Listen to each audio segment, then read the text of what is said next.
Ini yang pegang slide-nya siapa, Kak? Kak Insani, Dek. Oh, Kak Insani. Iya, ya.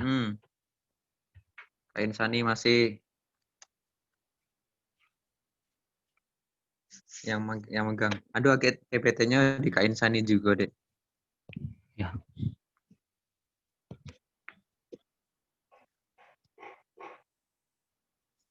Oh, udah ada yang join lah. Wow, Dek, Rizka Lasya. Wow.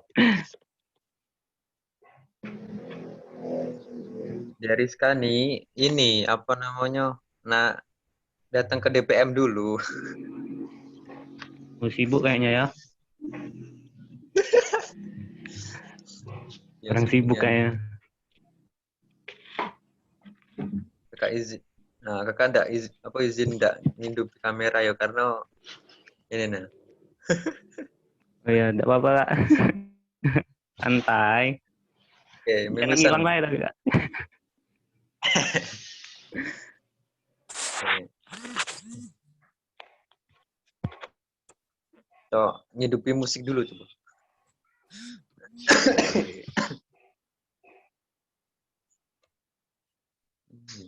Apa UKM Insan? UKM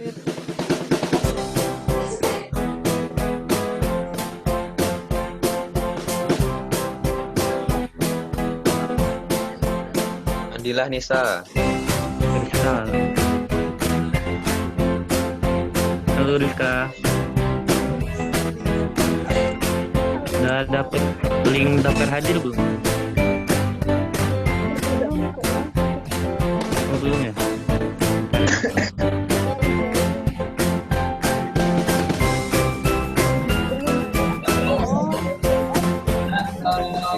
Ya, dia Winda nih Winda ini ya. Dia Winda hukum ya. HRD ya, Kak? Ya Winda dari FH. Kayaknya iya tuh. Siap. Kita hidupi hotspot seluler. Ya. Jadi Wahyu dari ini dah sih, dari Fasilkom kan? Iya, Kak. Dari Nah, Fasilkom 2018.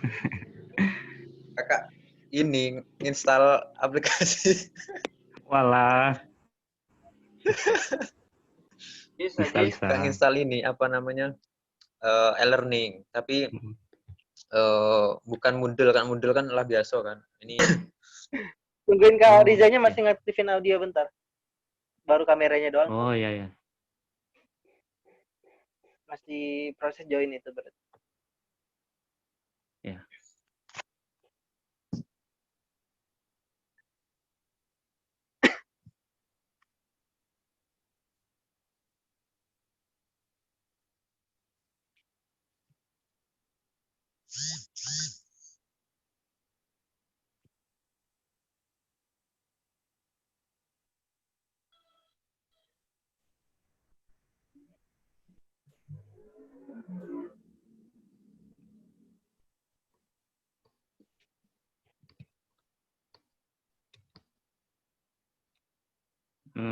Buat teman-teman juga yang baru gabung, jangan lupa diisi daftar hadirnya ada di kolom chat ya.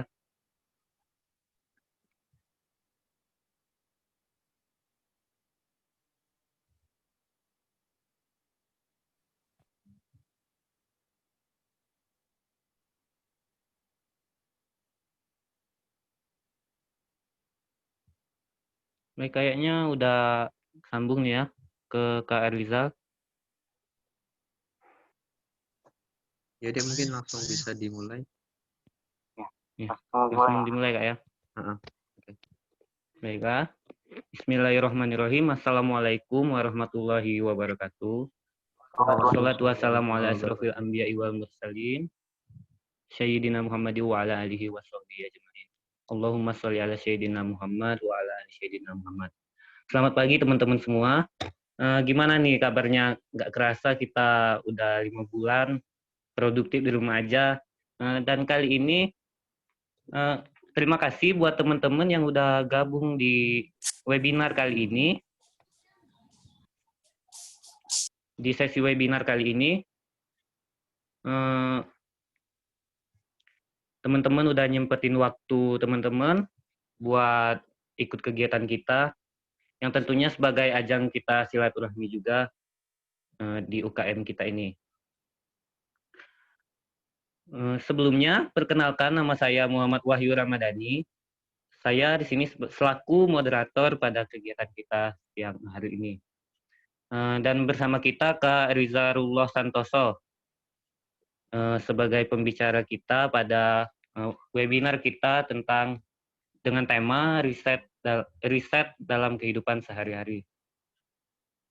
Sebelum kita memulai webinar kali ini, kita dengerin dulu nih sambutan dari Direktur Utama URID periode 2020-2021, Kak Irfan Dermawan. Kepada Kak Irfan Dermawan, waktu dan tempat dipersilahkan. Baiklah, terima kasih kepada moderator.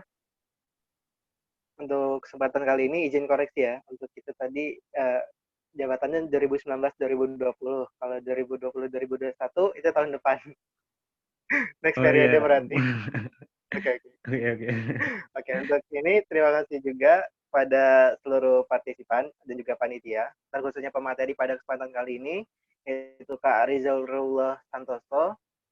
Beliau ini merupakan salah satu sesepuh ataupun orang penting juga di URID pada masanya, yang mana beliau ini merupakan Direktur Utama dari UKM URID juga ya, pada tahun 2012-2013, yang mana artinya beliau ini selain pernah menjadi Direktur Utama juga dengan pengalaman yang sangat luar biasa, dengan kegiatan-kegiatannya yang pernah dilalui, dan juga harapannya dalam kegiatan sharing session pada kesempatan kali ini, kita semua benar-benar bisa selain menjalin silaturahmi, bisa mengakrabkan diri antara sesama dari readers dengan alumni juga tentunya. Dan di sini juga kita bisa menyerap seluruh ilmu yang disampaikan oleh Kak Riza dengan baik, dan juga kita bisa menerapkan manfaatnya di kehidupan kita sehari-hari ke depannya. Nah, untuk pada kesempatan kali ini, terima kasih juga kepada Kak Riza yang telah menyempatkan waktunya untuk bergabung bersama kami di channel Yuri pada kesempatan kali ini, yang mana artinya hari ini adalah kesempatan kita untuk mengambil ilmu dari para sesepuh kita, kesempatan kita untuk mengakrabkan diri dan juga menjalin silaturahmi lebih luas lagi ke depannya, dan harapannya kita semua bisa tetap bersama untuk menghadapi pandemi ini dengan seluruh kegiatan-kegiatan kita yang positif, dengan seluruh ilmu yang telah kita dapatkan dari sharing session yang pertama hingga yang akhir nanti, dan ini adalah sharing session kita yang kelima bersama para alumni, dan tentunya telah banyak sekali ilmu-ilmu yang telah kita dapatkan, kita bisa juga untuk manfaatkan dan juga jangan lupa untuk diamalkan kepada orang-orang di sekitar kita. Nah, pada kesempatan kali ini, terima kasih juga kepada panitia, terkhususnya untuk moderator untuk hari ini, untuk dapat membimbing acara kita dari pagi hari ini, dari awal hingga akhir pematerinya nanti selesai. Terima kasih juga kepada seluruh BPH dan juga para partisipan. Acara ini nggak akan berjalan tanpa adanya kalian semua. Partisipasi kalian sangat berarti, karena tanpa kalian kami bukan apa-apa. Mungkin sekian yang dapat saya sampaikan. Saya akhiri, wassalamualaikum warahmatullahi wabarakatuh. Waalaikumsalam warahmatullahi wabarakatuh. Terima kasih kepada Kak Irfan Dermawan atas sambutannya. Oke, sebelum kita masuk ke sesi pemaparan materi dari Kak Rizarullah Santoso, ini kita ada ketentuan online dari sharing session kita bersama alumni UKM URID kali ini. Dimulai dari sesi perkenalan, setelah itu penyampaian materi. Pada penyampaian materi ini, peserta tidak diperkenankan untuk menyalakan mikrofon selama sesi pemberian materi berlangsung. Untuk peserta dipersilahkan menyimak dan menyiapkan pertanyaan jika ada yang ingin ditanyakan nanti. Nanti dilanjutkan dengan sesi tanya-jawab. Peserta yang ingin mengajukan pertanyaan nantinya dapat melalui fitur chat yang ada pada room kita ini dengan mengirim pertanyaan melalui fitur chat, atau dapat secara langsung dengan meminta izin terlebih dahulu kepada moderator. Lalu jika sudah saya moderator izinkan, Silakan menghidupkan mikrofonnya. Untuk catatan, pertanyaan tidak boleh menyangkut hal yang sensitif atau yang berbau sara. Sesi pertanyaan akan ditutup apabila waktu sudah habis dan dilanjutkan kembali apabila ada waktu yang masih tersisa. Dan dilanjutkan sesi penutup. Setelah sesi penutup nanti, peserta diinstruksikan untuk menyalakan kamera karena kita akan ada dokumentasi kegiatan. Baiklah, langsung saja ya kita mulai pada pagi hari ini sesi pemaparan materi dari Kak Rizarullah Santoso SE. Pengalaman kerja beliau ini sudah banyak sekali. Dari CEO, co-founder mobile app pesannya, freelancer graphic designer, founder precast.com, co-founder sitecraft.com, staf humas fraksi Keadilan Persatuan Kantor Sekretariat DPRD Kota Palembang, dan CEO Invito ID. Riwayat organisasi beliau ini juga sewaktu masih kuliah di Unsri, adalah sebagai Ketua Umum DPMKM Unsri pada periode Januari 2014 sampai dengan Desember 2014, Direktur Utama UKM Yurid Januari 2013 sampai November 2013, dan Koordinator Regional FU SSEI Regional Sumbaksel pada Juni 2012 sampai dengan Juli 2013. Mungkin kita bisa langsung masuk ke sesi pemaparan materi kepada Kak Rizarullah Santoso SE. Kami pada waktu dan tempat kami persilahkan.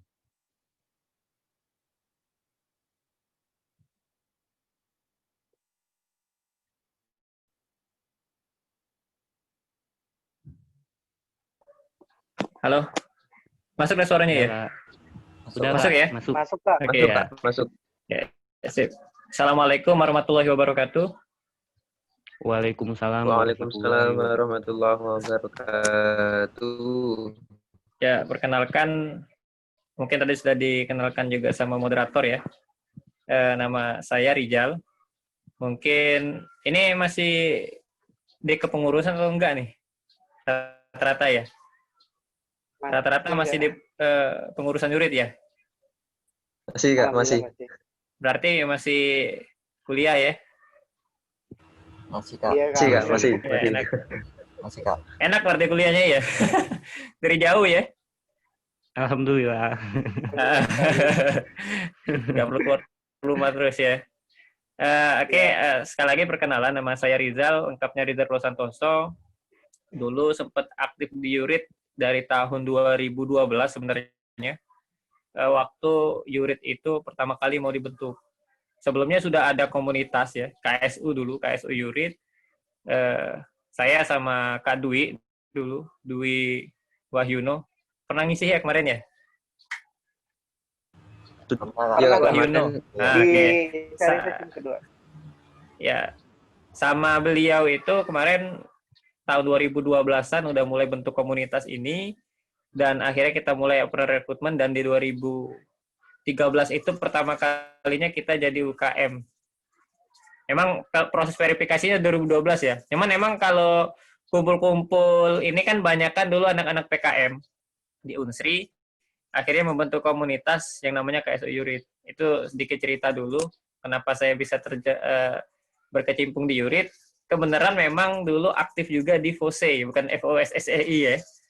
FOSE itu salah satu cabang keilmiahan di dalam ekonomi Islam, karena dulu kemarin aktifnya di Fakultas Ekonomi, join juga di FOSE, dan FOSE itu juga sudah ada budaya kajian dulu, budaya kajian terkait masalah ekonomi Islam, dan juga di situ kita mengkaji secara ilmiah termasuk riset. Nah, ketemulah sama teman-teman kayak rombongan Kak Dwi tadi, akhirnya membentuk KSU. Nah, itu sedikit cerita ya dulu kenapa ada di Yurid. Walaupun pada saat itu, kalau misalnya posisinya di UKM, memang kakak ini direktur pertama, kalau UKM ya. Tapi kalau KSU itu sudah Kak Dwi duluan yang jadi direktur. Jadi waktu memang namanya jadi UKM, pelantikan pertama yang jadi direktur tuh kakak. Nah, cuman posisi pada saat itu karena kakak aktif di DPM juga, harus memilih gitu. apakah lanjut sebagai direktur jurid atau harus aktif di DPMU. Dan akhirnya memang kemarin belum sempat selesai, dan kita juga kalau nggak salah waktu itu ada event, akhirnya secara apa ya, kita ada bikin semacam rapat luar biasa dan kepemimpinnya digantikan ke Kak Maranggi. Makanya Kak Maranggi itu agak panjang kelihatannya jadi direktur jurid ya, karena memang hitungannya hampir 2 periode. Periode kakak dan periode yang baru. Sebelum Ridho ya. Sebelum Ridho. Itu sih yang kakak ingat waktu di jurid. Sebelum kita masuk ke materi, mungkin kenalan sedikit di situ. Nah, terus terkait kakak juga kegiatan sehari-hari, tadi dijelasin juga sama siapa nama moderator lupa? Wahyu, oke. Sama Wahyu tadi, kayak banyak banget ya. Sebenarnya itu apa ya? Salah satu kebanyakan ya. Ada yang udah selesai, ada yang enggak lagi. Gitu. Ada yang masih lanjut. Jadi memang kalau kegiatan bahkan dari dulu ya, dari kuliah itu kakaknya udah jadi freelancer di bidang desain grafis. Dan hari-hari kerjanya itu memang ngeriset, minimal ngeriset punyanya klien. Nah, ngomong masalah riset, ngomong masalah riset nanti sedikit banyak kakak bakal cerita. Cuman yang kakak ceritain ini risetnya itu bisa jadi riset yang praktis ya, bukan yang terlalu akademis. Kenapa? Karena kebanyakan ketika kita melakukan riset, yang itu notabene adalah akademis ya, benar-benar riset yang akademis, terkadang di dunia kerja, dunia nyata, ataupun mungkin di dunia luar sana, di luar kampus, agak sedikit tidak terpakai. Nah, ada alasannya dan juga ada juga sebenarnya baiknya juga gitu. Cuman kebanyakan memang riset-riset yang kita lakukan di kampus itu di luar tidak terpakai. Nah, ini mungkin yang bakal kakak jelasin lebih banyak di sini. Jadi freelancer itu memang kalau kita bilang sih riset itu penelitian ya pasti ya. Kalau kita buka di definisinya, ini kan sebuah kegiatan yang terstruktur dari mulai dia mencari bahannya, kemudian mencari masalah, sampai ke tujuannya itu seperti apa. Kalau garis besarnya, riset itu cuma 2 prosesnya.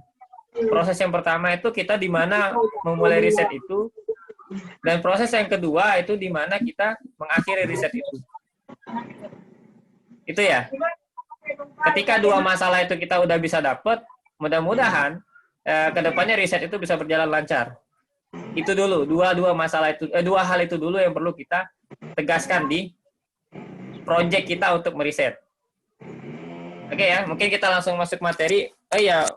Aku ini loginnya pakai HP ya, cuma aku belum bisa share slide yang ada. Gimana ya? Aku share layar komputernya aja ya, biar bisa sedikit baca ya. Oh iya, tidak apa-apa. Oke. Tidak apa ya? Oke, bentar. Karena riset aku juga, riset lagi. Slide-nya juga sederhana, nggak terlalu banyak aneh-aneh. Oke, sebentar. Baik, izin buat moderator mulai nyampein materi nih. Oh iya, Kak. Ada berapa nih peserta kira-kira yang hadir? Udah ada 24. 24. 24.000. Baik, oke, aku sedikit share ya. Kelihatan nggak ya? Kelihatan nggak? Kebaca nggak? Kelihatan ya? Jadi aku mulai dari yang disebut how research change the world. Bagaimana riset itu mengubah dunia. Baik ya, poin-poin satunya dapat ya. Jadi riset itu pada dasarnya bukan cuma sekedar kegiatan yang kita tekuni, kemudian kita menghasilkan sesuatu dari penelitian, kemudian penelitian itu kita presentasikan. Bukan, lebih dari itu, jauh lebih besar dari itu. Karena kalau riset hanya sebatas itu, itulah skripsi kalian nantinya. Iya kan? Susah-susah buat skripsi, kemudian skripsi ditaruh di perpus, nggak tahu ya sekarang masih nggak ditaruh di perpus. Atau cuma sekedar kirim CD. Dan kemudian skripsi itu setelah kita bahas di sidang, selesai. Nggak ada kelanjutannya. Benar nggak? Nah, itu kadang-kadang jadi masalah. Kenapa riset kita itu selalu ya nggak ada endgame-nya ya? Kalau di Avengers ya nggak ada endgame-nya. Akhirnya itu mau gimana nggak ada. Akhirnya selesai kita penelitian, syukur-syukur itu dibaca sama adik tingkat. Iya kan? Syukur-syukur. Tapi kebanyakan riset kita itu nggak dibaca. Kecuali emang si adik tingkat tadi nyari skripsi yang mirip-mirip sama kita. Itu ya. Nah, ini nggak masalah sih ya sebenarnya buat kita latihan, buat kita belajar. Tapi memang secara impact ya, impactful-nya itu nggak terlalu berimpact kepada kehidupan sosial, kehidupan ekonomi, bahkan kehidupan kita secara umum ya. Nah, ini yang pertama. Kenapa riset-riset ini bisa mengubah dunia? Yang pertama, aku kasih sedikit slide lagi ya. Nah, putih lagi warnanya. Yang pertama itu kita harus start from the problem. Start from the problem ya. Kalau kita buat riset, buat tulisan atau buat makalah, pasti kan kalau kita buat ada latar belakang, kemudian rumusan masalah, tujuan dan sebagainya, benar nggak? Itu kan yang selama ini kita jalankan ketika kita melakukan riset atau ya singkatnya kita buat makalah lah. Makalah itu kan riset ya, benar ya? Makalah itu riset. Ya. Karena dalam makalah itu kita melakukan observasi, baik itu yang sifatnya penelitian langsung, atau mungkin teman-teman yang di pertanian itu praktikum, dapat data primer dan sebagainya, kemudian diimplementasikan di dalam tulisan. Ya itu prosesnya riset ya. Ya aku rasa sih udah paham semua proses itu. Nah, aku pengen di sini ngajak teman-teman supaya mindset risetnya itu benar-benar kita bongkar, bukan cuma sekedar ketika kita melakukan riset kita mendapatkan apa ya? Kalau makalah mungkin kita dapat nilai ya kalau di kelas, atau mungkin kalau di luar kita dapat hadiah. Bukan itu loh tujuan riset yang pengennya kita dapat gitu. Kita sih pengennya dapat sesuatu hal yang itu berguna, nggak useless. Benar-benar kepake. Nah, itu yang seharusnya dipakai sama Yurid. Filosofinya itu. Kenapa? Karena Yurid ini kan kumpulan orang-orang yang mengedepankan riset dan mengedepankan edukasi. Pasti nggak tagline-nya ya? Masih nggak? Masih ya? Masih, Kak. Ya. Nah, jadi di sini, misalnya ada studi kasus gini, orang-orang itu kadang-kadang punya masalah ini, masalah yang real lah. Oh ya, aku kemarin sedikit sampein bahwa aku bikin aplikasi mobile app namanya Pesannya Tanya aja, nggak ada .com-nya. Jadi aku ngeriset orang-orang yang ada di warung, terutama di masa pandemi ini, kira-kira terganggu nggak? Karena di masa pandemi ini banyak banget mulai keluar orang-orang yang jual warung itu secara online, khususnya sayur. Nah, jadi di aplikasi aku itu programnya itu membuat orang-orang itu bisa beli sayur secara online. Cuman ada hal-hal tertentu, value-value tertentu yang harus aku riset. Gimana supaya aplikasi itu bisa kepake? Gitu ya. Kayak Zoom ini, kalau nggak ada pandemi nggak ada yang pakai, benar nggak? Gara-gara ada pandemi dia pakai. Iya kan? Tujuannya awalnya si Zoom ini buat, ya dia bukan mau ada pandemi gitu ya. Cuman dia pengen menghybridkan komunikasi. Yang tadinya komunikasinya itu secara manual, ketemu terus, dan cost-nya tinggi, apalagi itu antar negara, akhirnya dia bikin Zoom lah, kayak gini kan. Cuman waktu pandemi justru jadi nanjak, karena emang seluruh orang itu ya harus social distancing ya. Ya itu rezeki lah. Di luar risetnya dia, itu dapet. Nah sekarang, apa sih riset itu? Dan kenapa bisa mengubah dunia? Seharusnya riset itu dibuat secara by design. Bukan berarti kita punya ide, kemudian kita ngeriset, dan selesai, enggak. ide itu bisa muncul kalau misal ada problem, ada masalah. Tadi balik lagi ke masalah sayur saya itu, masalah ke aplikasi yang kakak buat. Problemnya orang-orang saat ini nggak bisa keluar. Iya, karena ada masalah. Kemudian ada orang-orang yang membuat aplikasi supaya belanja sayurnya online. Problem yang keluar lagi adalah si pedagang sayur yang itu jualnya manual, nggak pakai aplikasi, di warung, stay, omsetnya berkurang. Nah, ini coba kakak riset kemarin.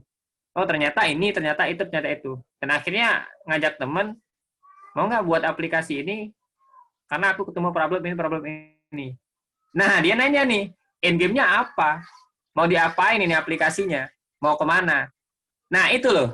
Riset itu di awal, kita harus bikin dulu. Kenapa kita harus menemukan solusi dari masalah ini, kemudian membungkusnya menjadi sebuah endgame. Sampai sini cukup dipahami ya? Jadi mau kemana nih risetnya?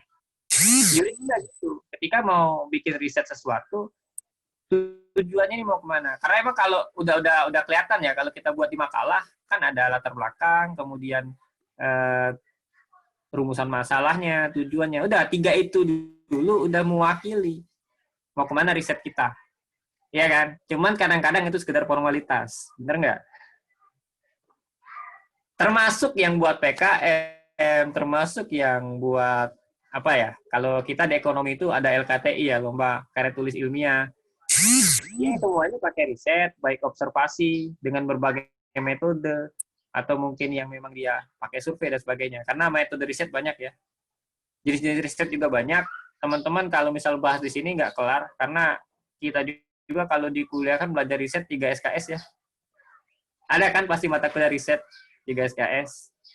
Malah kami di manajemen ada 6 SKS. Satu riset yang pemasaran, satu yang risetnya operasi. Jadi kayaknya nggak terlalu perlu secara teknis riset kita bahas di sini. Karena waktu juga sempit, tinggal 30 menit lagi kayaknya ya. Dari 45 yang dikasih. Nah, kemudian dari problem tadi, baru kita mulai mainin risetnya. Mau dimulai dari mana? Oke, dapat nih. Masalahnya ini. Kita tentuin metode apa. Nah, itu buat masuk ke teknis ya. Metodenya seperti apa, metode risetnya. Terus bagaimana menghitungnya atau mengkalkulasinya. Ya kan ada yang kualitatif, ada yang kuantitatif, dan sebagainya. Nah, secara teknis lagi ya nanti dibahas di lain waktu ya. Mungkin teman-teman Yurid silakan buat semacam acara Zoom lagi yang membahas secara detail masalah riset. Mungkin jangan saya pembicaranya, yang lain juga. Karena banyak kok yang bisa ngeriset itu secara akademik alumni-alumni kita di Yurid ini. Ya kalau saya kan risetnya secara praktis ya. Risetnya praktis. Misal ada klien, kalau saya kan lebih spesifik di logo ya. Untuk desain grafisnya di logo. Dan itu benar-benar risetnya lebih banyak daripada kita ngedesain sekedar pamflet. Benar nggak? Kenapa? Karena logo itu butuh filosofi, butuh brand harus ada di situ, brand identitinya si perusahaan ada di situ dan sebagainya. Nah itu risetnya panjang. Kalau simpelnya, ketika kita mulai meriset, kita harus cari seluruh hal yang berkaitan dengan perusahaan itu, pengumpulan datanya, kemudian kita harus cari filosofinya, sampai kita membentuk satu flowchart yang menghasilkan endgame dari si brand itu. Pernah kan sering dengar brand always talk, atau mungkin brand talks everything. Bener nggak? Pernah nggak dengar istilah itu? Jadi merek itu atau logo ya, logo itu menceritakan segalanya. Logo menceritakan si perusahaan, logo menceritakan bagaimana kualitas produk, logo menciptakan ini itu. Prosesnya panjang, benar-benar panjang. Dari mulai riset logonya sampai riset si produknya. Nah, kalau di sini, ketika kita bicara riset logo, ini study case aja ya, salah satu case aja. Ini yang simple, riset logo, bukan riset tentang kalian kayak bikin alat atau hal tertentu ya. Riset logo yang simple-simple gini. Nah, ketika saya mulai ngeriset, saya mulai ngumpulin datanya itu baik wawancara ke si klien, kemudian saya riset juga kompetitor, bagaimana dia mempublikasikan logonya, terus riset juga warna apa yang cocok, bagaimana filosofi warnanya, dan yang paling penting, bagaimana logo ini menceritakan identitas si produknya. Nah, ini panjang prosesnya. Tapi, dengan proses yang panjang itu, kita harus mengemas bagaimana logo ini akhirnya nantinya. Bagaimana riset ini berakhir. Bukan selesai bikin logo, udah selesai, kemudian si klien mempublikasi. Enggak seperti itu. Karena desain logo itu enggak sesimpel itu. Kalau memang kita real yang ngedesainnya. Kalau cuma sekedar ngedesain, kata orang geser-geser, jadi logo. Enggak gitu. Termasuk logo Yurit. Logo Yurit itu panjang filosofinya. Mungkin kalau orang nggak tahu itu kelihatannya ini kayak pesawat alien gitu kan, kayak apa? Dari jauh kayak UFO ya. Padahal kan enggak. Itu buku loh. Itu yang berjejer buku. Jadi memang bagaimana kita mengajak semangat mengedukasi dan semangat meriset di Unsri ini tumbuh. Unsri itu bukan kampus riset, itu yang perlu kita pahami. Unsri juga bukan kampus edukasi. Dan sampai sekarang juga kami alumni bingung, Unsri ini kampusnya apa gitu. Karena nggak ada identitas. Kalau misalnya Yuri bisa menghadirkan itu, wah itu bagus. Cluenya, kuasai risetnya. Kuasai konsep riset itu dengan benar. Jangan sekedar formalitas. Kita sih takut ya, karena makin hari Unsri itu makin merosot peringkatnya, benar nggak? Waktu kami masuk di Unsri itu masuk 10 besar. Entah hari ini udah berapa ya? Entah masih masuk nggak 30 besar.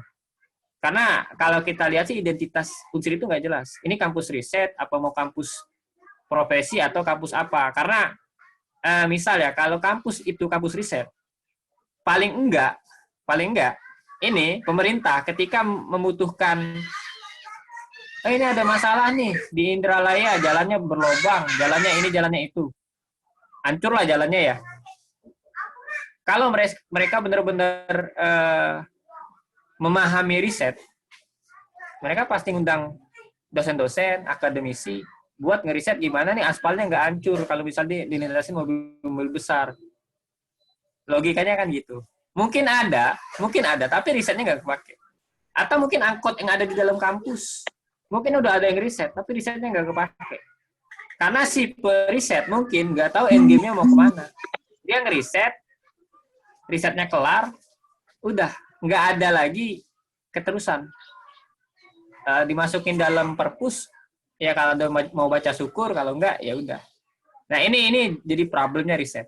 Jadi where's the end game itu dia nggak tahu. Kalau misalnya dia bisa tahu end game-nya kemana, artinya ketika dia mulai ngeriset, riset ini mau dikasih ke siapa pemangku kebijakan riset ini, itu bisa jelas. Contoh gini ya, aku dapat cerita dari teman, kebetulan dia ini kemarin kursusnya di Harvard ya, sama di Toronto. Nah dia bilang gini, kalau di sana ketika kita ngeriset, itu kebanyakan mahasiswanya datang ke perusahaan, sebut saja Google misalnya. Google ini lagi bikin satu fitur. Atau mungkin dia kehilangan satu fitur yang enggak dimiliki sama Google. Misal ya, kita ngajuin proposal ke si Google. Google, aku mau ngeriset ini untuk bahan kuliah. Mau nggak kalian itu membiayai riset kami?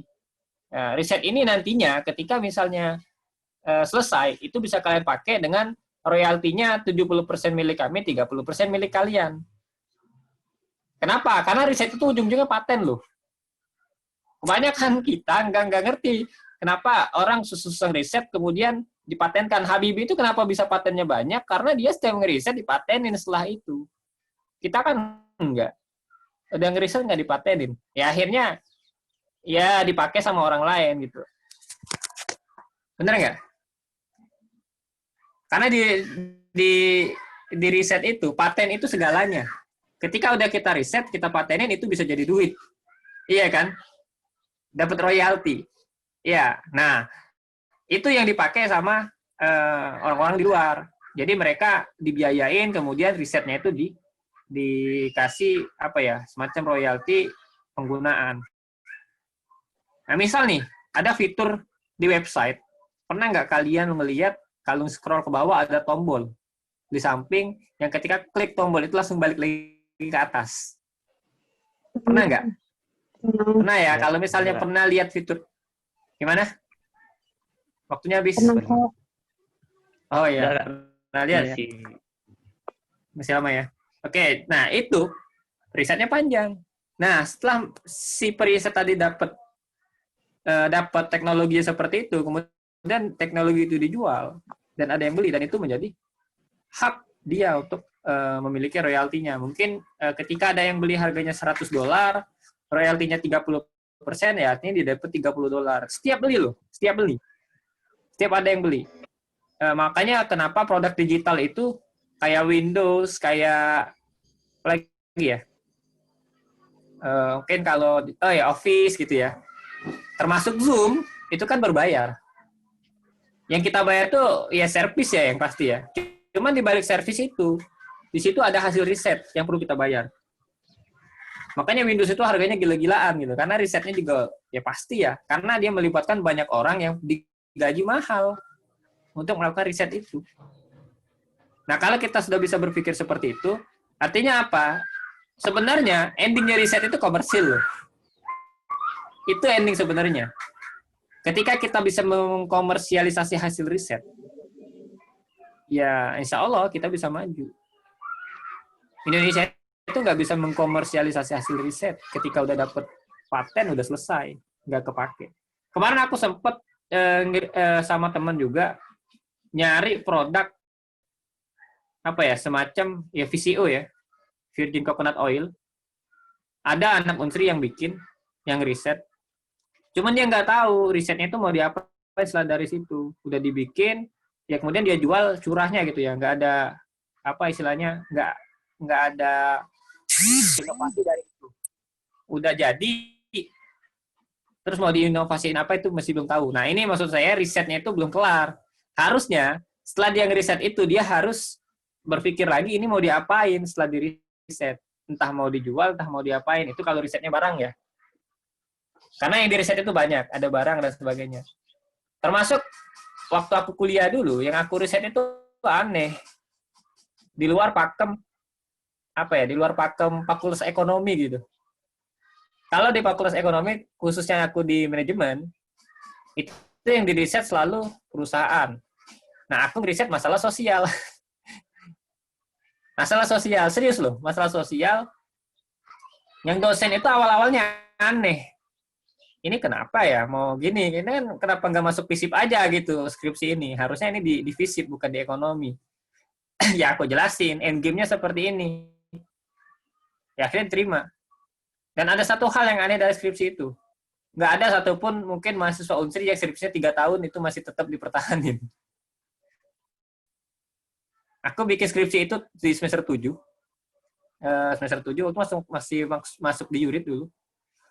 Kemudian dari semester 7 itu aku vakum. Karena kemarin waktu itu di semester 8 sakit ya. Di akhir kepengurusan DPMU itu sakit.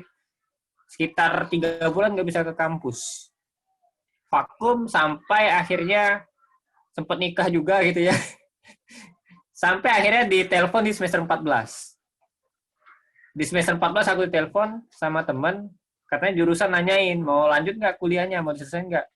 Ya aku jawab, aku udah sampai bab 4. Pada saat itu udah seminar, udah jalan sampai 4. Tinggal lanjutin penelitian. Bahkan aku udah dapat data primer pada saat itu karena aku sakit, aku nggak lanjutin. Akhirnya disuruh ngadep sama dosen, disuruh ganti. Gimana lah kalau udah bab 4 disuruh ganti, sedangkan masa kuliah aku tinggal 2 bulan. Udah 6 tahun 10 bulan waktu itu kuliah. Sayang kan, penelitian udah lama dibuat. Ya akhirnya aku ceritain lagi endgame-nya sama pembantu dekan, sama ketua jurusan, sama ketua jurusan, dan akhirnya di ACC.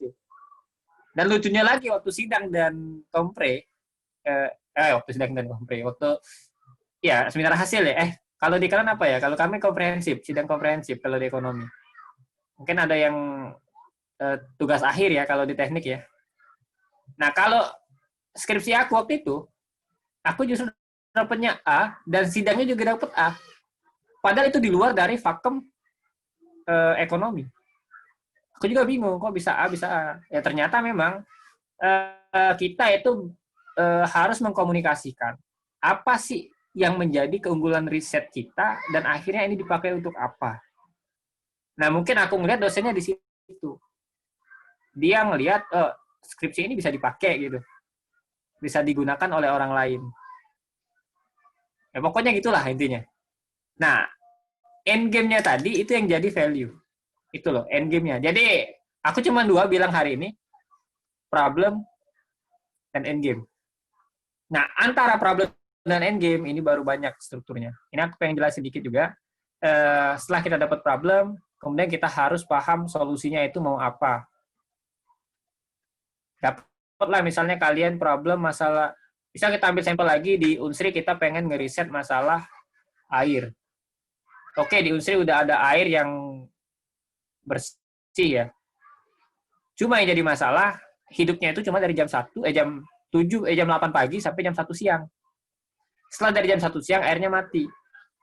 Teman-teman yang dari teknik mungkin ngeriset gimana caranya supaya bisa bikin air ini hidup terus. Ya jawabannya kan simple, jangan dimatiin mesinnya. Iya kan?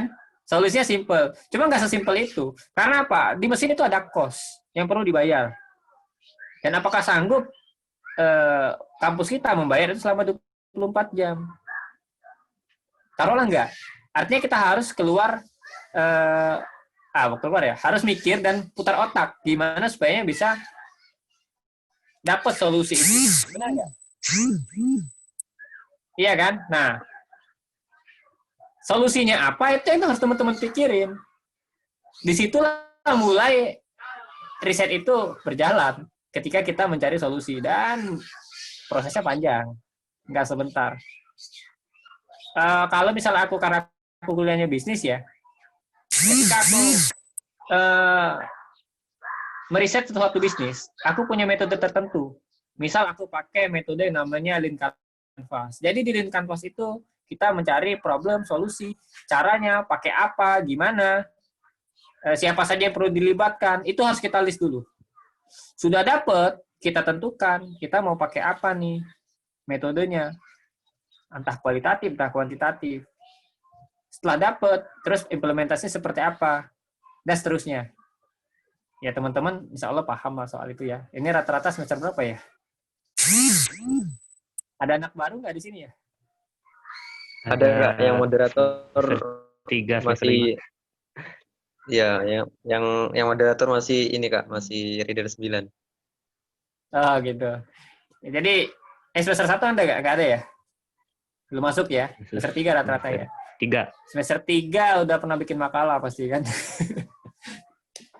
Ya, seenggaknya udah paham lah yang aku ngomongin. Aku takutnya aku ngomong gini, kalian masih bingung jadi ya gimana ya bentuk riset, gimana bentuk makalah. Enggak kan?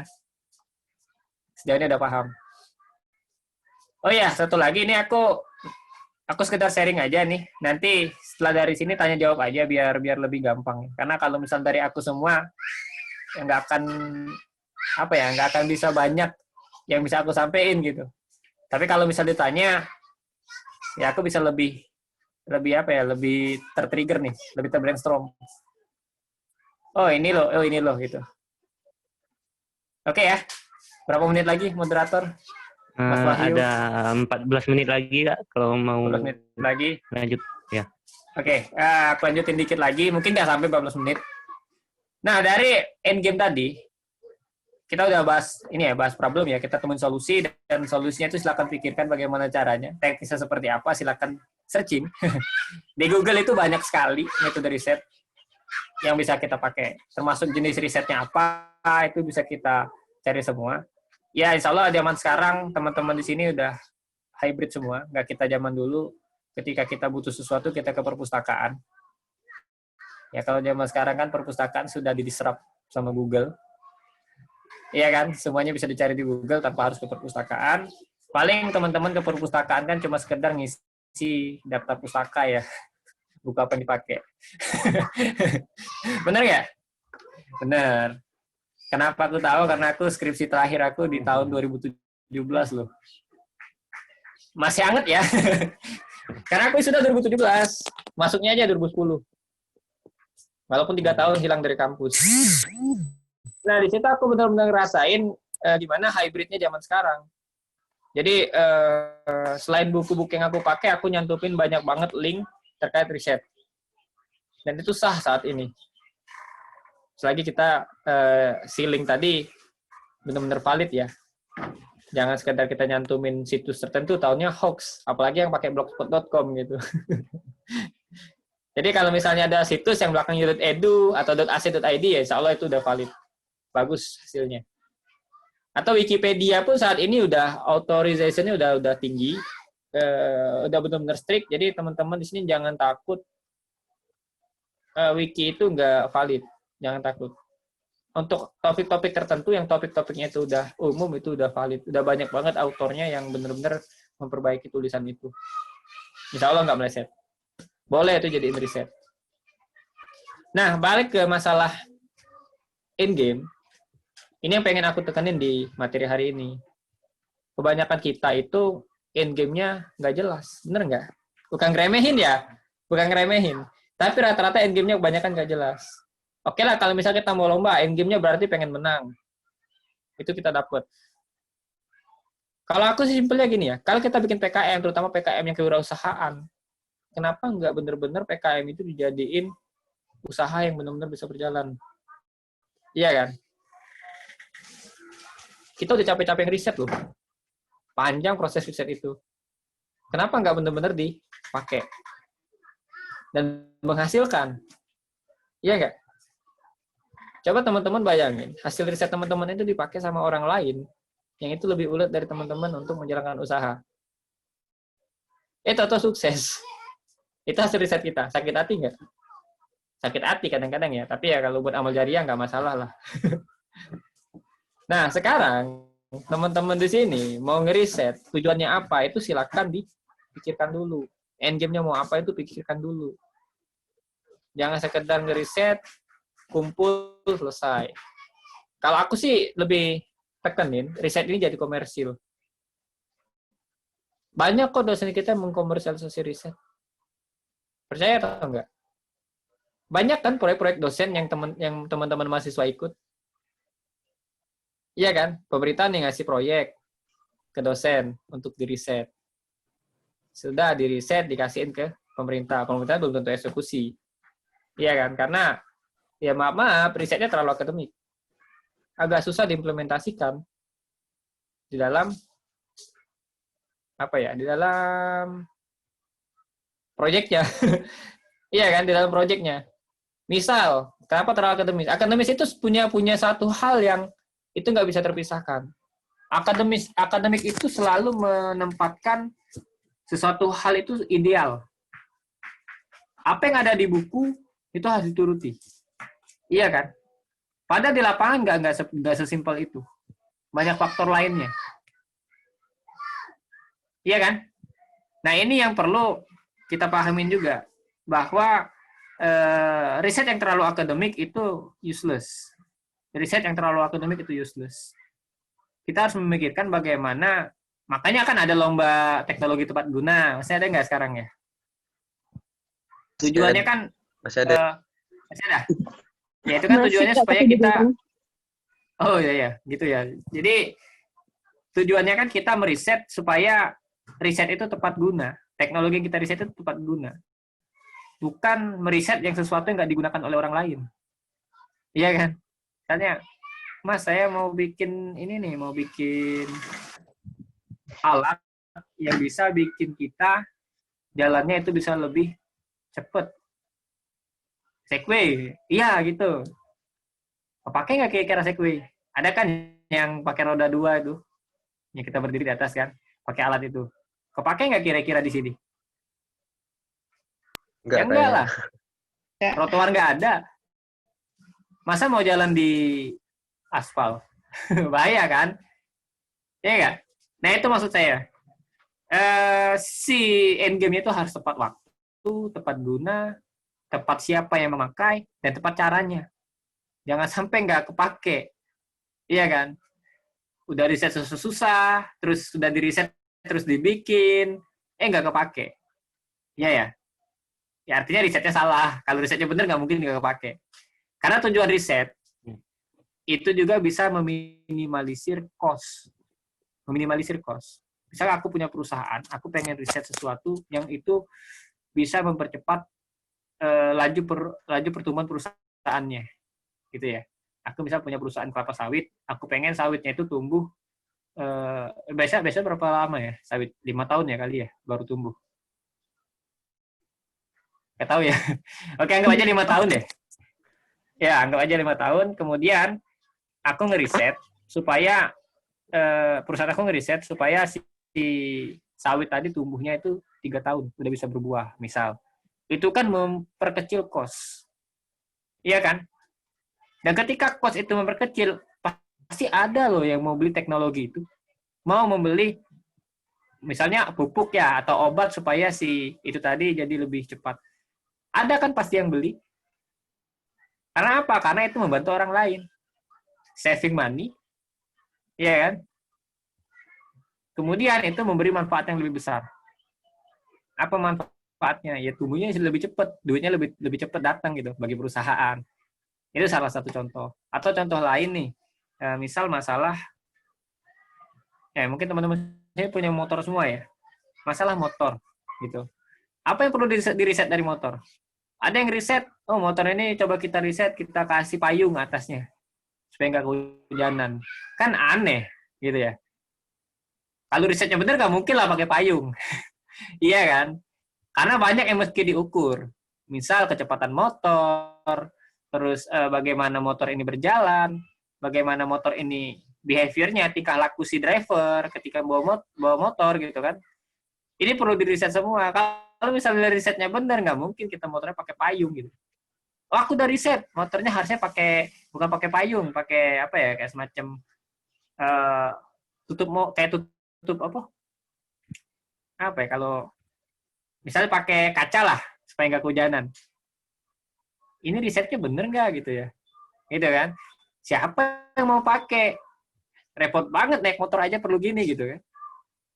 Ada loh yang riset gitu mahasiswa. Oh katanya ini teknologi tepat guna, tapi nggak kepake. Bagaimana mau dikomersialin? Atau ya ini bukan mengkritik pemerintah ya? ada orang pemerintah nggak di sini? Mobil SMK gitu ya. Ini contoh gitu. Yang diriset cuma mesin, tapi nggak diriset selera pasar. Siapa yang mau beli gitu kan? Karena riset itu banyak banget yang perlu diriset. Pasar itu perlu diriset, seleranya seperti apa. Ya bikin mobil nggak ujuk-ujuk bisa jalan. Punya mesinnya gini, kecepatannya gini. Desainnya jelek, orang-orang nggak mau beli. Akhirnya rugi. Nah, itu ya.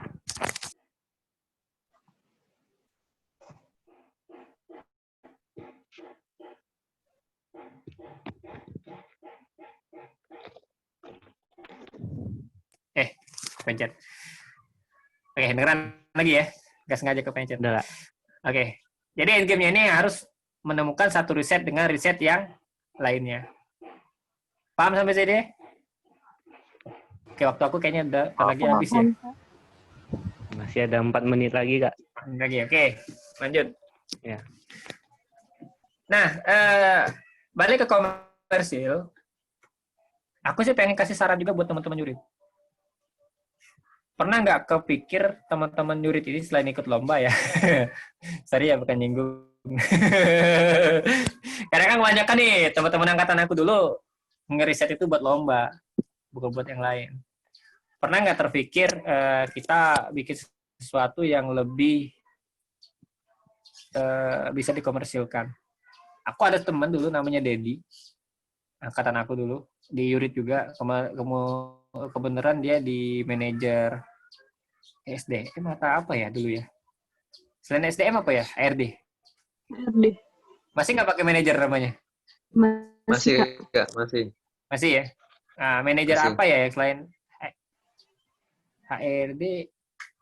Aku lupa lagi manajer apa dia dulu. Jadi ini orang tujuannya emang komersil. Bikin PKM, menang, dapat duit misalnya ya, supaya bisa jadi modal. Nah ini satu-satunya teman angkatan aku yang ketika dia ngeriset itu tujuannya komersil itu cuma satu, si Dedi ini. Ya boleh lah nanti sekali-sekali dia jadi pembicara, cuman aku nggak ada kontaknya lagi. Udah lama lost contact sama dia. Mungkin tanya Maranggi atau tanya Kak Dwi ya. Karena sama-sama orang pertanian. Jadi dia ini ketika ngeriset praktikumnya aja dijadiin apa ya, duit gitu. Dia praktikum masalah tanaman apa dulu ya. Ternyata dia tahu nih tanamannya dicari orang gitu. Akhirnya dia riset yang tanamannya supaya bisa lebih bagus, supaya bisa lebih cepat, akhirnya kepake dan dijual dulu. Waktu itu ya, nggak tahu aku sekarang nih kabarnya seperti apa. Dan emang dia tujuannya selalu mengkomersilkan riset. Dan itu benar. Bagus banget. Riset itu emang harus dikomersilin. Jangan sekedar itu jadi riset-riset yang statusnya hanya pengabdian. Pengabdian boleh. Tapi kita nggak bakal bisa maju kalau misalnya ya hasil riset kita hanya sekedar hitam di atas putih atau sekedar jadi kertas. Ini harus jadi duit tuh. Itu aku bukan ngeracunin teman-teman di sini supaya jadi apa ya, money oriented, enggak gitu. Cuma memang seluruhnya itu perlu ke situ ya. Kehidupan itu bisa berjalan, ekonomi itu bisa berjalan itu lalu itu. Kenapa? Ketika kita sudah masuk di masalah ekonomi seperti ini, resesi ya sekarang di Indonesia, seluruh hal itu sangat terpengaruh. Masalah sosial, masalah budaya, bahkan sampai ke masalah agama, itu kan, itu semuanya terganggu sama masalah ekonomi. Karena ekonomi itu yang menjadi tulang punggung dunia, gitu. Kalau risetnya Indonesia itu nggak bisa dihargai, siapa yang harus salahkan? Ya perisetnya. Bener nggak? Kenapa? Karena dia nggak tahu endgame risetnya mau dibawa kemana. Cuma itu masalahnya. Oke, gitu aja ya. Kayaknya udah kelar. Aku pengennya sih lebih banyak tanya jawab. Saya bisa lebih banyak materinya gitu. Oke. Itu aja. Assalamualaikum warahmatullahi wabarakatuh. Terima kasih. Waalaikumsalam warahmatullahi wabarakatuh. Jadi itulah teman-teman pemaparan dari Kak Rizarullah. Menarik sekali pemaparan materinya tentang riset dalam kehidupan sehari-hari ini, di mana pada intinya riset dalam kehidupan sehari-hari itu mengatasi masalah yang ada di lingkungan dan tentunya akan berdampak baik jika kita melakukannya dengan benar. Langsung saja kita masuk ke sesi tanya jawab. Buat teman-teman yang mau mengajukan pertanyaan bisa melalui fitur chat atau bisa juga secara langsung dengan nyalakan mikrofonnya.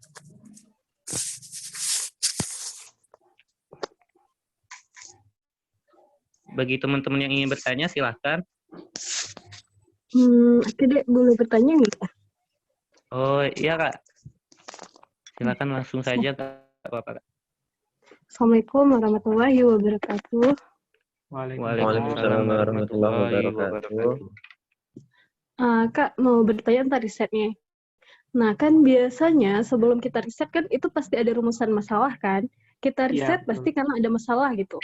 Nah, jadi kalau misalnya kita riset karena ada masalah, kok bisa ya risetnya nggak tahu dibawa kemana gitu? Malah endgame-nya jadi cuma sekedar, seperti yang kakak bilang tadi, cuma sekedar ke perpustakaan gitu. Padahal kan risetnya kan sebenarnya untuk masalah gitu. Harusnya kan kalau kita udah riset, udah tahu bawa kemana gitu. Nah itu yang pertama. Yang kedua, aku lihat dari pengalaman kerja kakak, aku lihatnya kakak CEO sama founder semua gitu. Iya. Founder semua karena emang aku gitu. sendiri ya. Itu memang kakak memang ke dunia pedesanan gitu. Secara kakak kan sarjana ekonomi gitu, tahu dari pedesainnya dari mana gitu. Oke, sekian sih, makasih. Oke, sama-sama. Gimana moderator, langsung jawab atau aku dulu?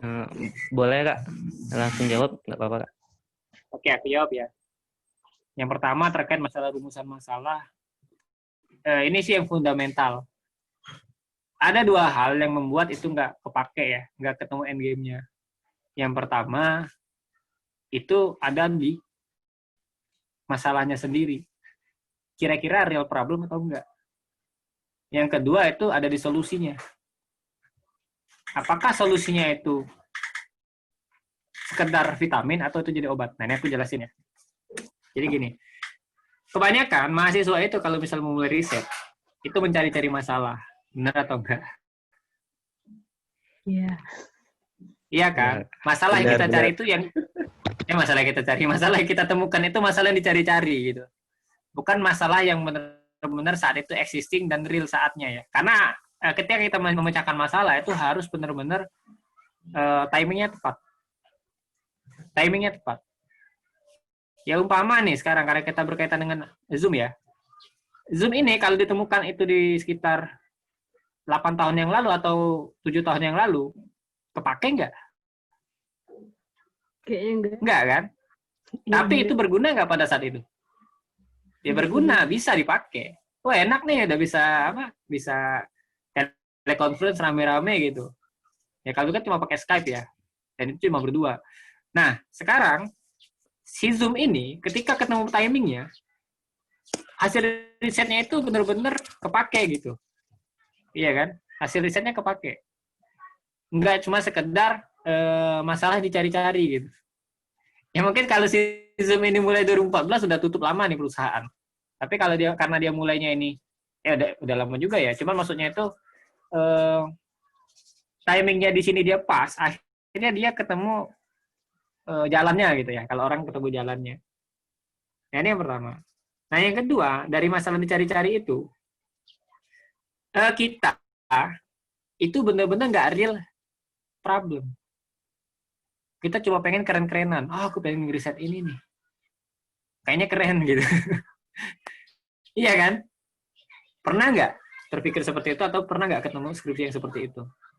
Kadang-kadang kita pengen keren-kerenan, kita pengen disanjung dosen, kita pengen disanjung teman-teman bahwa riset kita ini keren banget nih, bagus, excited gitu ya. Padahal nggak kepake pada saat itu. Atau nggak cocok buat apapun pada saat itu. Iya kan? Nah, ini yang menjadi penyebab masalah yang dicari-cari, rumusan masalahnya ya, bukan real problem. Makanya aku kemarin pernah dengar dari salah satu dosen ekonomi juga, yang dia itu kemarin dia punya peternakan domba. Dia cari-cari riset gimana dombanya bisa gemuk, bisa cepat bisa cepat besar gitu ya, tanpa harus pakai bahan kimia yang terlalu banyak, vitamin kimia yang terlalu banyak. Dia ngeriset sampai ke IPB gitu ya. Cari literatur sampai ke IPB, dapet ternyata bisa pakai daun singkong karet ya, ubi karet kalau kata orang Palembang ya. Ternyata bisa pakai itu dan dicoba sama dia. Nah, ternyata skripsi itu, penelitian itu diteliti sekitar tahun 80-an. 80-90-an gitu ya. Sekitar 20 tahun yang lalu gitu. Sekitar 20 tahun yang lalu. Pada saat itu nggak kepake. Karena apa? Zaman dulu peternak kambing itu sedikit. Belum ada yang buka jasa akikah. Iya kan? Nah, sekarang jasa akikah di mana-mana. Mereka berlomba-lomba supaya kambingnya gemuk. Tapi cost-nya rendah gitu. Nah, skripsi itu kepake gitu pada saat itu. Nah, sekarang teman-teman di sini supaya nggak cari-cari masalah, harus juga paham masalah timing. Kira-kira timing tepat nggak saat ini gitu. Cuman jangan membatasi ide ya. Karena mahasiswa itu menurut aku juga sih nggak masalah, nggak masalah istilahnya coba-coba. Tapi kalau udah selesai dari kampus coba-coba ya itu bisa kena marah gitu ya. Kalau kerja ya kena marah bos. Kalau misalnya bisnis kena marah investor gitu. Padahal kan istilahnya gitu ya. Atau mungkin kalau bisnisnya pakai duit sendiri ya kena marah istri gitu kan. Kenapa duitnya dipakai asal-asalan gitu. risetnya nggak jelas. Nah itu yang pertama, masalah kenapa rumusan masalah selalu nggak kepake ya. Masalahnya dicari-cari. Kemudian pertanyaan kedua apa ya? Tadi lupa. Oh ya, masalah bisnis. Masalah CEO dan founder-founder gitu. Dan kemudian kenapa aku bisa masuk ke desain grafis. Nah, mayoritas yang aku kerjain itu memang seluruhnya berkaitan dengan digital. Kayak setcraft.com itu udah aku tutup. Sekarang udah diganti sih namanya. Namanya udah diganti. Karena dulu setcraft itu aku sama teman-teman. Dan teman-temannya itu, ya apa ya? Karena kita bisnis itu butuh nafas panjang. Ya, bisnis itu butuh nafas panjang dan butuh kesabaran yang panjang. Ya, teman-teman aku mungkin nggak sabar, akhirnya kita bubar. Gitu. Nah, di situ kenapa aku bisa masuk ke desain grafis bukan di ekonomi ya, bukan di manajemen. Aku itu udah mulai kenal desain grafis tahun 2007 waktu SMA. Jadi sekolahan kita itu jargonnya IT. SMA negeri loh. Mungkin ada di sini SMA Negeri 5 nggak? Palembang. Aku dari SMA Negeri 5 Palembang, dulu ada guru komputer yang ngajarin di luar pakem pada saat itu. Karena pada saat itu pakemnya belajar komputer itu Excel dan Word. Pada saat itu. Tapi kami belajarnya bukan Excel dan Word. Excel dan Word itu ada, tapi di Linux ya, nggak pakai Windows. Aneh juga aku kenapa. Sampai sekarang aku ya Linux pernah pakai tapi gak kepake terus gitu. Jadi Linux tuh OS ya, Linux itu OS sama kayak Windows gratisan, gak bayar. Dan itu hasil riset yang disumbangkan ya, makanya namanya open source. Hasil riset yang disumbangkan namanya open source. Ada lisensinya, namanya lisensi GPL, General Public License. Nah jadi lisensi itu berkaitan dengan paten nantinya. Nah, kita belajarnya waktu semester 1-2 itu Excel sama Word tapi pakai Linux. Linux itu udah ngoding duluan gitu, ada terminal namanya ya. Setelah dari situ masuk ke materi desain grafis. Mulai dari desain grafis ringan, editing foto, sampai ke desain grafis tentang pembuatan web. Dan waktu kelas 12 kita belajarnya coding. Bayangin anak SMA belajar coding gitu ya. Ya apa ya, kita remedi semua gitu. Belajar bikin web gitu ya. Waktu SMA basicnya nggak ada, suruh belajar. Dulu masih bahasa PHP. Nah di situ waktu aku belajar desain grafis, aku tertarik gitu. Oh kayaknya enak ya, bisa ngeditin foto teman gitu ya. Dulu kan jahil ya. Foto-foto teman itu aku editin, aku ganti ya. Yang tadinya pakai baju sekolah jadi pakai topi koboi gitu kan. Ya seru-seruan lah dulu. Akhirnya jadi hobi. Sampai waktu aku kelas 3, karena dulu aktif juga di lingkungan. Ada remaja RT, remaja masjid gitu ya. Disuruh bikin-bikin pamflet. Ya, akhirnya dari situ aku mulai tertarik. Bukan mulai tertarik ya, mulai mempublikasikan karya yang dibuat. Dan ketika masuk kampus, makin banyak gitu orderannya masuk. Ya udah, sebagian aku komersilin. Cuman dulu nggak besar, karena masih di kampus. Dapat duit 50.000 aja udah bersyukur banget dulu ya. Dikasih gitu, buat desain. Ya kalau sekarang sih, ogah lah. Duit segitu ogah. Bukannya kita nggak mau terima rezeki, cuma memang yang namanya bisnis desain itu, bisnis kreativitas, itu ada harganya. Harganya variatif, sesuai dengan klien kita siapa. Itu ya. Nah, balik lagi ke kenapa aku bisa jadi desainer. Dari situ aku mulai hobinya dulu di Photoshop. Kemudian mengembangkan diri, belajar Corel Draw, belajar Adobe Illustrator. Dan sampai sekarang mungkin ada sekitar 3-4 software yang masih aku pakai untuk ngedesain. Tapi aku di 2D ya, bukan di 3D. Aku desainnya di 2D, khususnya di logo. Dulu masih banyak lah masalah desain yang lain ya, brosurnya, yang lain-lain kayak banner segala macam aku desain, tapi sekarang aku fokus di logo aja. Ya dulu termasuk juga kayak Instagram, Instastory juga sempat pernah buat, Instafeed, kemudian yang feed yang dibikin kan Instagram itu di profil kita kan banyak ya, bisa rame-rame gitu, kayak banyak lah UKM-UKM yang udah mulai kan. Nah itu dulu aku buat juga gitu. Bahkan tahun 2017 lah, waktu belum zamannya dibikin jadi kayak gitu ya. Yang nyambung tuh, foto 1, 2, 3, sampai 9 itu nyambung jadi satu foto. Iya kan? Iya, iya, iya. Nah, yang kayak gitu. Nah, buat kayak gitu. Itu tahun 2017, 2018. Sekarang sih masih, tapi buat perusahaan aku sendiri ya. Nggak buat orang lain lagi. Nah, itu sejarahnya kenapa aku jadi desainer grafis. Jualnya juga, aku nggak kejual ke luaran, nggak jual di Fiverr, nggak jual di Envato dan sebagainya. Aku jual murni ke perusahaan-perusahaan atau ke klien-klien yang itu dari teman juga. Jadi kita itu di desainer grafis saling bantu. Misalnya klien kita butuh fotografi, ya aku hubungi teman aku yang fotografer. Kemudian misal teman fotografer aku butuh jasa desain grafis tuh ngubungin aku gitu. Dan juga desain-desain yang lain. Termasuk di 2014 aku belajar pembuatan web. Waktu aku sakit dulu ya. Sakit di rumah aja gitu kan. Kayak sekarang nih work from home gitu. Belajar buat web. Dan akhirnya 2015 aku mulai komersil jual web. Gitu, jual jasa ya. Kenapa aku bisa kuat juga? Karena yang aku tonjolin masalah desain. Karena desain itu lagi-lagi banyak risetnya. Selalu research. Cari pembanding, cari ini segala macam ya. Harus ada risetnya. Makanya teman-teman di sini bisa pakai Zoom kayak gini. Dan Zoom lebih baik dari aplikasi yang lain itu karena hasil riset. Misalnya ketika kita mulai buka HP gitu ya, kita mau ngapain dulu? Terus kita mulai buka aplikasi Zoom, mau ngapain dulu? Kenapa tombol mute ini ada di kiri bawah? Tombol stop video ada di situ, tombol share ada di tengah gitu kan? Dan sebagainya itu semuanya melalui proses research. Dan research-nya itu ada di bagian desain grafis juga. Namanya UI dan UX research.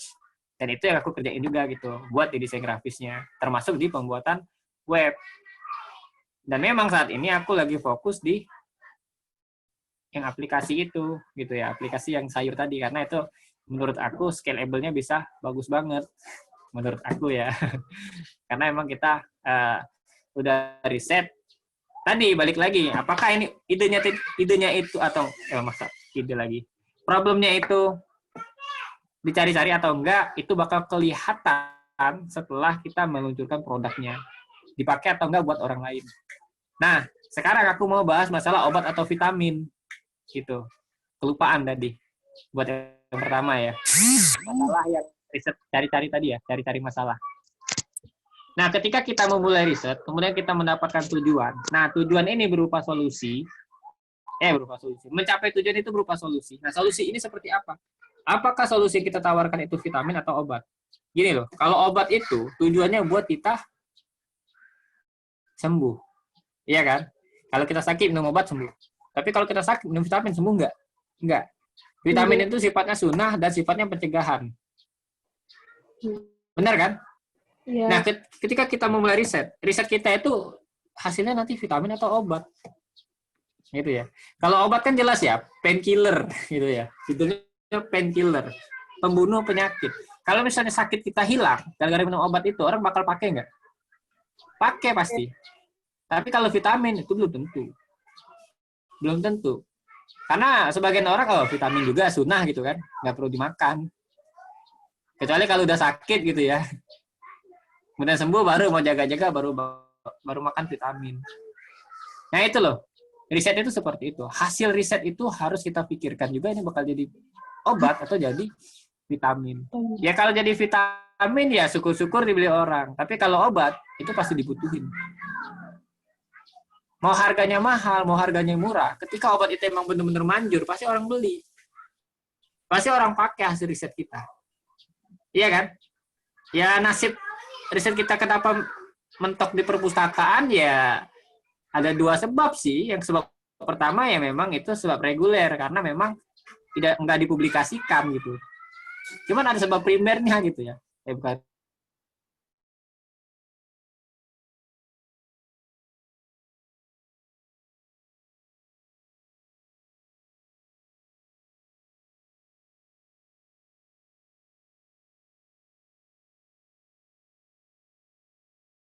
Juga nggak protes kan.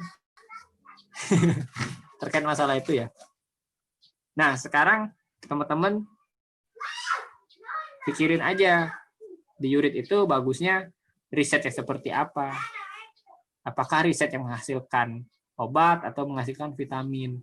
Itu yang perlu kita pikirin juga. Iya kan? Capek loh kalau bikin riset cuma sekedar vitamin. Oke, ada yang beli tapi nggak banyak, sedikit. Nah itu mungkin bisa menjawab dari pertanyaan mbaknya ya. Siapa tadi namanya lupa? Ada Kak Rosi. Ya, Jadi apa? gimana Kak? Ya, oke. Iya, udah ngerti Kak. Makasih Kak. Oke, sama-sama. Kayak yang dikatain oleh Kak Rizarullah tadi. Jadi apa? Maaf. Jangan dikatain ya, dikatain. Apa masalah itu? Apa masalah itu benar-benar masalah yang akan kita cari solusinya, dan pandai-pandailah memprediksi timing. Dan ternyata pengalaman Kak Rizarullah ini juga pengalaman kerjanya banyak di bidang IT. Ternyata mulai dari SMA memang secara tidak langsung Kak Rizal ini mendalami juga dunia IT kayak. Ya, kurang lebih ya. Ini waktu kita ada 7 menit lagi. Mungkin satu pertanyaan lagi bagi teman-teman yang mau memberikan pertanyaan kepada Kak Rizal. Silakan bagi teman-teman yang ingin bertanya. Nanya Kak. Oke, boleh lanjut. Bismillah. Perkenalkan, nama saya Aziz Kurniawan Kak. Tadi luar biasa penyampaian sharing-sharing dari Kak Rizal ya mengenai perjalanan URIT dari dulu ya, dari dulunya sampai istilahnya sampai sekarang mengikuti perkembangannya lah istilahnya. Gitu. Jadi penasaran sih Kak sedikit tentang apa sih riset sebenarnya. Riset pada saat itu ya, pada saat yang pada tahun ya dulu-dulu lah, pada saat Kakak menjabat dari direktur utama istilahnya kan. Itu gimana sih Kak riset anggota tuh kayak mana sih perkembangan riset dari anggota? Mungkin berapa yang sudah melakukan riset atau mungkin anggotanya gimana sih mengenai riset kayak itu pada saat itu gitu, dibandingkan sekarang gitu. Terima kasih. Oke, langsung jawab moderator. Ya, boleh. Oke, terima kasih Ajis ya. Jadi gini Jis, kalau dulu, kita cerita dulu ya. Kita itu ada dilema loh. URIT ini ada dilema, kan ada riset dan edukasi. Itu sesuatu hal yang berbeda dan terpisah, tapi apa ya, terintegrasi juga. Jadi kita harus pilih, kita mau ke depan dengan risetnya atau edukasinya pada saat itu. Iya, benar nggak? Kenapa? Yang pertama, masalah edukasi ini sangat penting pada saat itu. Kenapa penting banget? Ya, yang pertama karena memang orang nggak tahu URIT. URIT itu apa? Dan timingnya pada saat itu orang-orang itu butuh edukasi. Itu aja simpelnya ya. Nah, kemudian masalah riset, memang hampir tidak ada karya URIT secara kolektif. Secara kolektif ya. Secara organisasi ataupun anggota URIT yang mengatasnamakan URIT merisetnya itu nggak ada. Nggak tahu URIT sekarang bisa nggak ngeluarin jurnal ya. Atau ngeluarin sesuatu hal ya. Misalnya pekan riset nih. Jadi teman-teman URIT disuruh ngeriset, diminta riset ya. Terhadap satu case yang itu mungkin tadi aku bilang timingnya tepat, terus kegunaannya juga tepat, bisa jadi obat, syukur-syukur, di riset, kemudian hasil riset itu dipublikasikan. Mungkin dalam bentuk jurnal. Nah itu aku belum pernah dengar ya, dari URIT ada atau belum. Yang jelas di zamannya kita itu belum ada. Belum sampai situ proses risetnya. Atau mungkin kita join sama perusahaan tertentu untuk meriset pekerjaan mereka gitu ya. Nah, misalnya ada perusahaan karet di Palembang gitu, atau di Indralaya yang butuh inovasi. Nah, bisa nggak kita masuk situ? Itu belum pernah sampai situ ya. Risetnya kita belum sampai situ. Tapi kalau teman-teman yurid sekarang bisa masuk ke situ, wah itu luar biasa. Itu bisa bagus banget gitu ya. Untuk apa ya? Ekosistem. Jadi riset itu menurut aku juga perlu ekosistem. Nah, yurid ini bagus jadi wadah ekosistem. Kenapa? Orang-orang yang riset yurid ini kan bukan orang-orang yang ibarat kata ya teman-teman yang asal kuliah. Enggak kan gitu. Tapi memang benar-benar teman-teman yang pengen ada nilai lebih yang didapatkan dari kuliahnya. Nah, cobalah misal membuat riset secara kolektif juga. Karena zaman kita dulu nggak ada seperti itu. Kita masih fokus di edukasi. Jadi kita mengajak, karena apa ya? Di masanya kami itu rekrutmen loh. Rekrutmen pertama itu angkatan 2012. Dulu ada si Beben ya. Tahu Beben kan?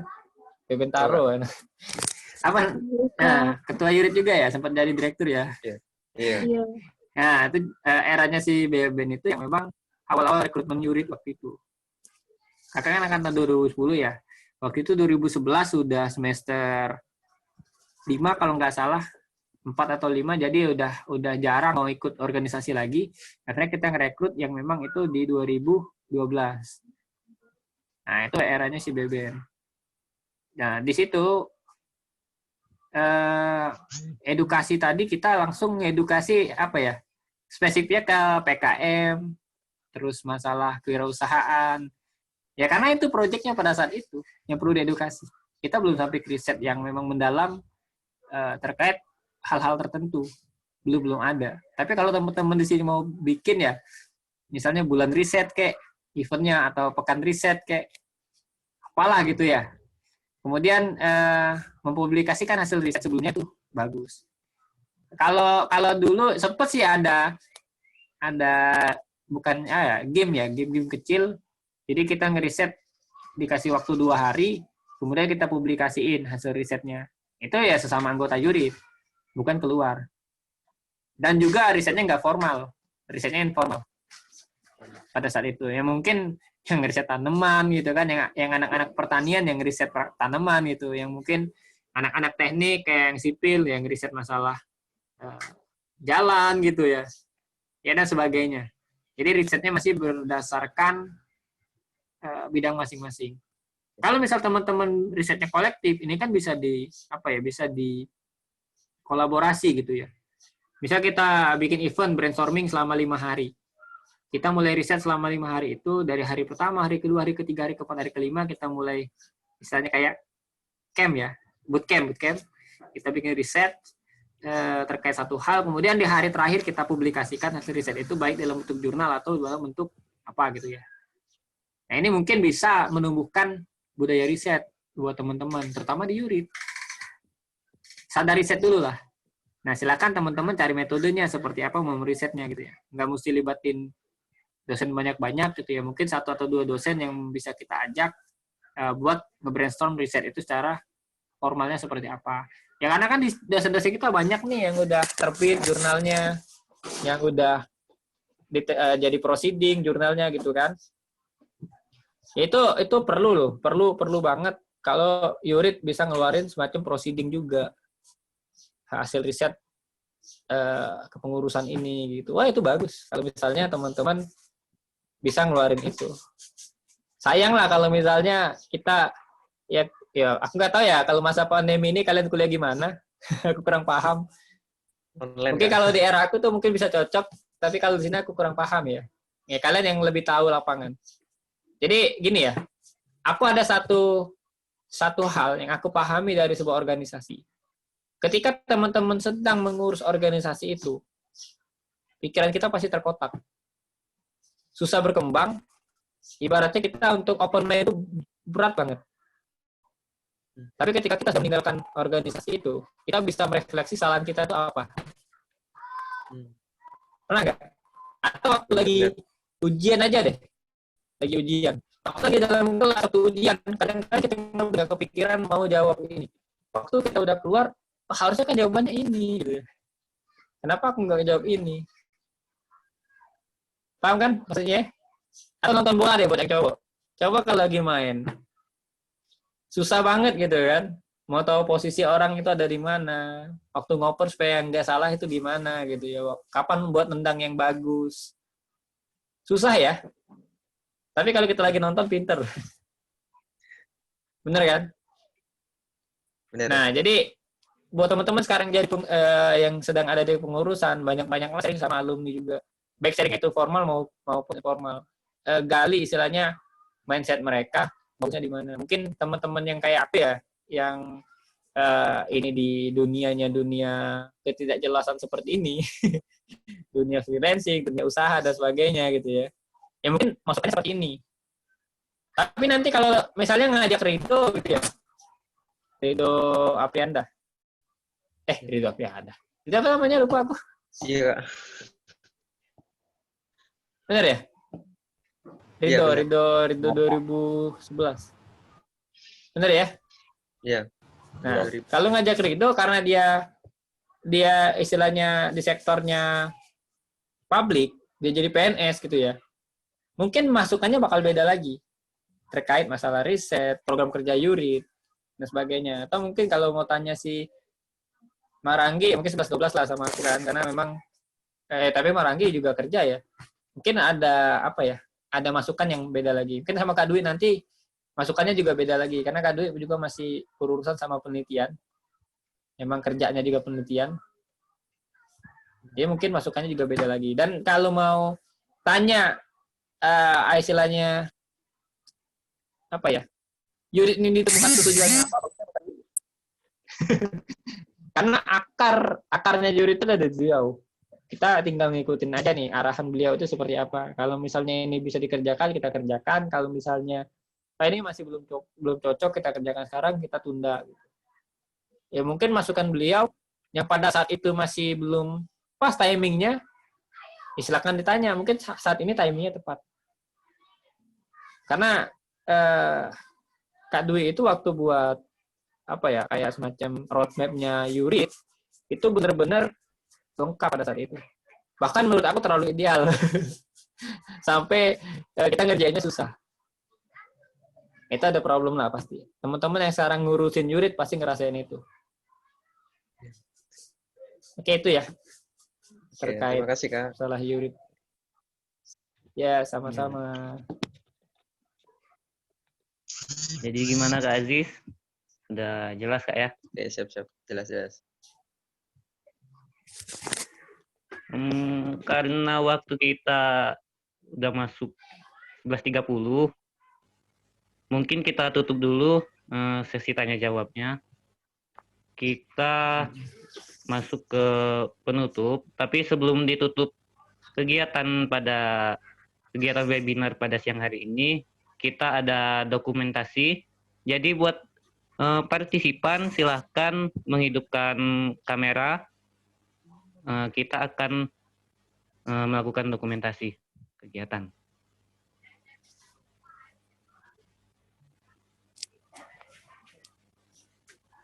Silakan teman-teman dihidupkan kamera Zoom-nya untuk dokumentasi kegiatan kita. Jadi menarik sekali pembahasan kita pada siang hari ini, bahwa riset praktis dalam kehidupan sehari-hari itu memberi dampak yang besar untuk lingkungan jika memang kita tekuni dan kita tahu tujuan dari riset kita itu.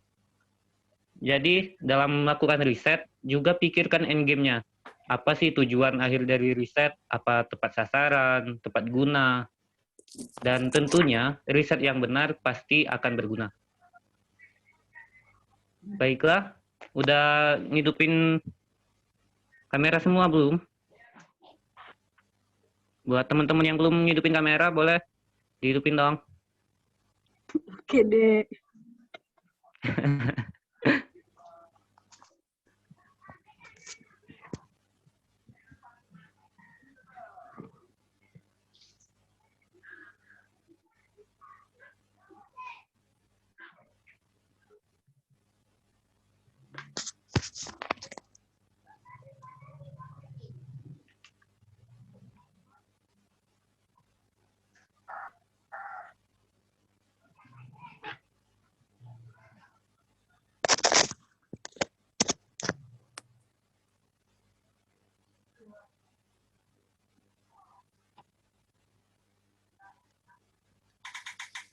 Saya minta tolong yang dokumentasi. Mungkin untuk yang bagian dokumentasinya bisa konfirmasi ya.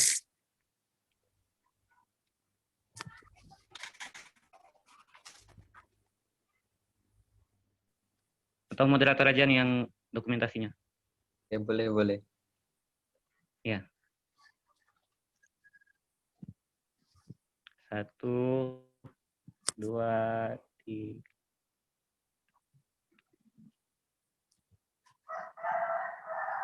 Lagi nggak ya? 1, Oke. 2. Ganti kayak.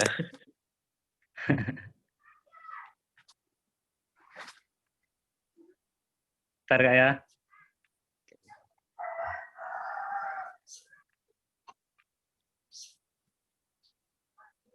Dah. Oke. Baiklah. Alhamdulillah sesi sharing session kita bersama alumni UKM Yurid Kak Rizarullah Santoso telah selesai. Terima kasih Kak Rizarullah Santoso atas ilmunya, Sama-sama. sharingnya hari ini. Mudah-mudahan bermanfaat ya. Mungkin kalau moderator banyak kekeliruan, mohon dimaafkan karena ini moderatornya baru perdana memoderator ini. Selama ini belum pernah jadi moderator, Kak. Lanjut. Bagus kok tuh, udah keren. Kita tutup kegiatan kita yang hari ini dengan lafaz hamdalah. Alhamdulillahirabbil alamin. Terima kasih atas waktunya buat teman-teman semua. Assalamualaikum warahmatullahi wabarakatuh. Dan jangan lupa isi evaluasi sharingnya ya. Oke. Terima kasih Kak Riza. Ya. Terima kasih Kak Riza. Ya, sama-sama. Terima kasih Kak Riza. Sama-sama. Terima kasih Kak Ija. Ya, sama-sama. Sukses ya, Kak Yurid. Ya, amin. Semoga di lain kesempatan kita ngobrol langsung Kak. Siap. Anak-anak Yurid. Iya. Nanti lah kalau udah selesai coronanya ya. Iya Kak. Undang ke kampus boleh. Main Ya. ke Ditunggu di rumah SD, Kak, Kak. main ke sekret. Oke, siap.